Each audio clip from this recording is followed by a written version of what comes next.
Ал егер сол нақты қалай табу керек деген сұраққа келетін болса, әркім өз саласы бойынша, ең алдымен сіз осы уақытқа дейін істеген, жинаған тәжірибеңіз, істеген жұмыстардың тізімін жазып шығыңыз. Асықпай отырып барлығын жазыңыз осы уақытқа дейін. Және екінші пунктте, сол істеген жұмысы сізге не ұнады ішінде. Мысалы, мен көбінесе бұрынғы салаларда жұмыстарымды сөйтіп отырып өзіме есеп берген кезде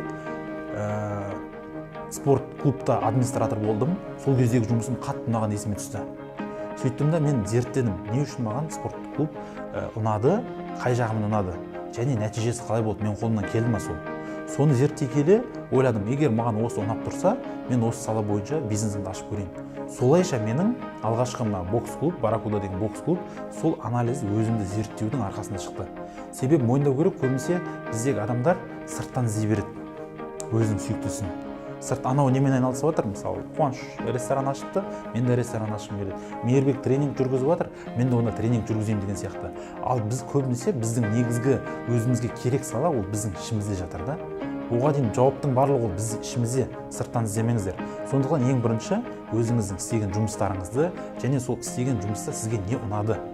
Қай нәрсені жасап отқан кезде сіз уақытты ұмытып кетесіз. Уақыттың қалай өтіп кеткенін ұмытып кетесіз.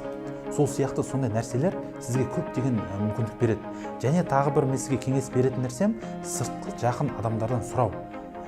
Мысалы, мен сол кезде тренинг саласын келмей тұрып, мен ойладым, себебі бокс клубты 4 жыл істегеннен кейін менде бір кризис пайда болды. Себебі қараймын 4 жылдан бері 4-5 бокс клубын аштым.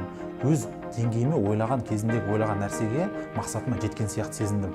Енді маған келесі деңгейге өту керек болды. Ал енді ары қарай қандай мотивация менде? Қалай өз саламды, тағы ұнайтын саламды қайдан табам тағы да?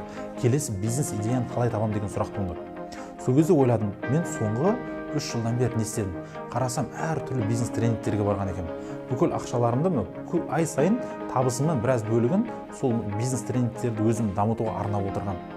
Сол кезде маған ой келді. Және тренингтер күн сайын әртүрлі видеоларын ютубтардан, кітаптар көп қараймын өзім дамыту үшін. Ойладым, неге осы істеп жүрген салам бойынша, неге мен соны жалғастырып көрмеске, сол бойынша бір жоба ашпасқа деген кезде маған осы идея келді. Және екінші сұрағы сол кездегі, мені дос балаларым сол салада маман деп қарастыра ма, қарастырмай ма? Сөйтіп сұрастыра бастадым достарымнан. Сіз мені қалай ойлайсыз? Сіз маған көбінесе қандай сұрақ қоясыз? Мен сырттан қандай болып көрінемін сізге? Сіздің ойыңызша мен қай саланың маманымын? Сөйтсем, мен қасымдағы 4-5 досымды кәсіпкер қылғам, оларды да өзім сияқты неге бизнес бастамайсыңдар, бизнес бастаңдар, мына курсқа барыңдар деп кеңес беру арқылы, өзім жол көрсету арқылы олардың да кәсіпкер болғанын түсіндім. Сөйтіп ойладым, егер мен біреулерге көмектесіп жатсам, егер басқалар мен сол сала бойынша маман деп есептесе, неге мен осы салада өз жобамды ашпасқа? Сөйтіп, осы тренинг саласына келдік, алғашқы жеке бизнес деген кәсіпкерлік мектеп ашылды. Одан кейін соның арқасында Қуанышпен бірге танысып, екеуміз Версус академиясын бірге өстіп аштық. Содан бері әзірге шейін Аллаға шүкір, өз ісімді ұнатып, осы сала бойынша басқаларға да өзіме де әйтеуір табыс әкеліп, пайда әкеліп жатқан жағдайы бар. Сондықтан достар, ең алдымен жаңағы айтқан кеңестерді орындасаңыздар, бұл да сізге көмектеседі деп ойлаймын.